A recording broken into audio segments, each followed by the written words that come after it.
The phone vibrated in my pocket as I reached for a box of cereal. Her name lit up the screen. My wife. "Where are you?" she asked.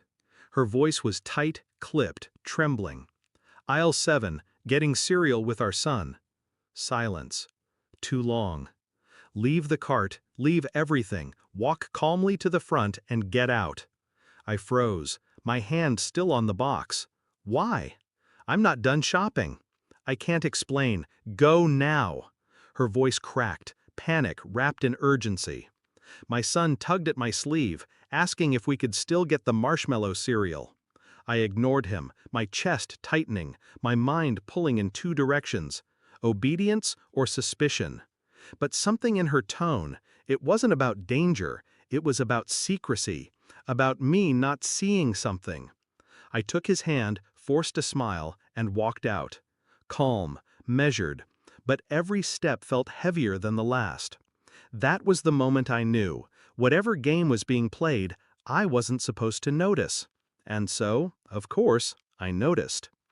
That night, she acted as though nothing had happened, cooking, laughing, telling stories that didn't matter. But her eyes darted. Her hands shook when she poured the wine. She thought I wasn't watching. I was always watching. The call replayed in my head.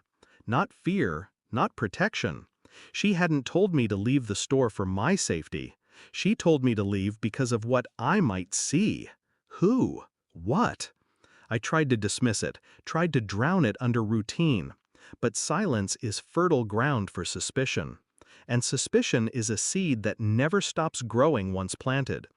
Her phone buzzed that night. She grabbed it before I could glance. Too quick, too desperate. "Work," she said. But she worked in finance. No one calls past midnight unless money is burning. I lay beside her, staring at the ceiling. My son asleep down the hall. The house breathing its steady, familiar rhythm.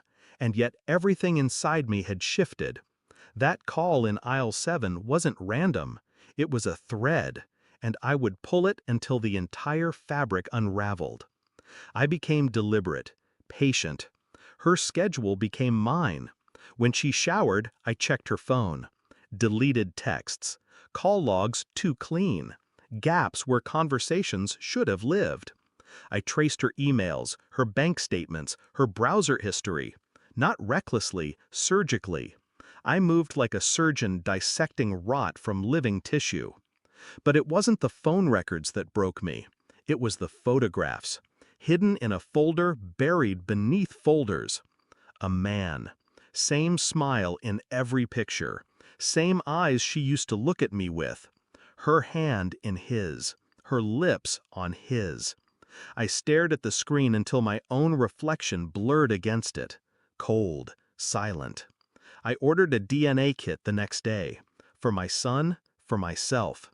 Not because I doubted him. No, I already loved him as my blood, my shadow. But because betrayal rots deeper than flesh. I needed certainty. 2 weeks. That's how long it took. 2 weeks of pretending, smiling across the dinner table, holding her hand in public, tucking my son into bed as though I wasn't quietly burning alive inside my own skin. Every day she grew bolder. Every day my mask grew colder. And when the envelope finally arrived, I opened it with steady hands. The results were brutal in their simplicity. Probability of paternity, 0. 0. The kind of number that doesn't argue, doesn't soften, doesn't negotiate. I folded the paper neatly, slid it into my jacket pocket, and waited until evening. When she came home, I placed it on the table without a word. She looked at it, confused, then terrified. Her hands shook as she opened it, eyes racing across the lines, widening, glassing with tears. "Please, it's not what you think." But I said nothing.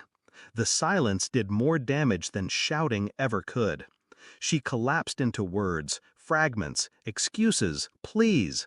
Her voice cracked under the weight of her own lies. I just watched, cold, detached. The power had shifted. She knew it, I knew it. The next morning I packed her suitcase, folded her clothes with care, placed them by the door. When she came into the kitchen, her eyes red and swollen, I slid the suitcase toward her. Leave. Her mouth opened, closed, searching for leverage, finding none. I can explain. I shook my head once, calm, final. This house isn't yours anymore. Neither am I. She broke then, sobs tearing through her, the sound of a soul realizing the game was over. I didn't yell. I didn't curse. I didn't strike. I just watched her unravel, piece by piece, until she was small enough to carry her own suitcase out the door. The door shut, and the silence that followed was the cleanest sound I had ever heard. My son sat at the table, coloring.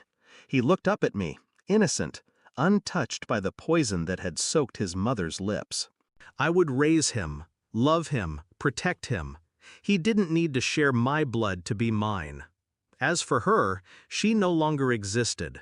Not in this house, not in my thoughts, not in the future I was building. Betrayal doesn't end with fire. It ends with absence. And when she disappeared from our lives, I felt nothing but clarity. Not anger, not grief, just the quiet certainty that the truth had finally set me free.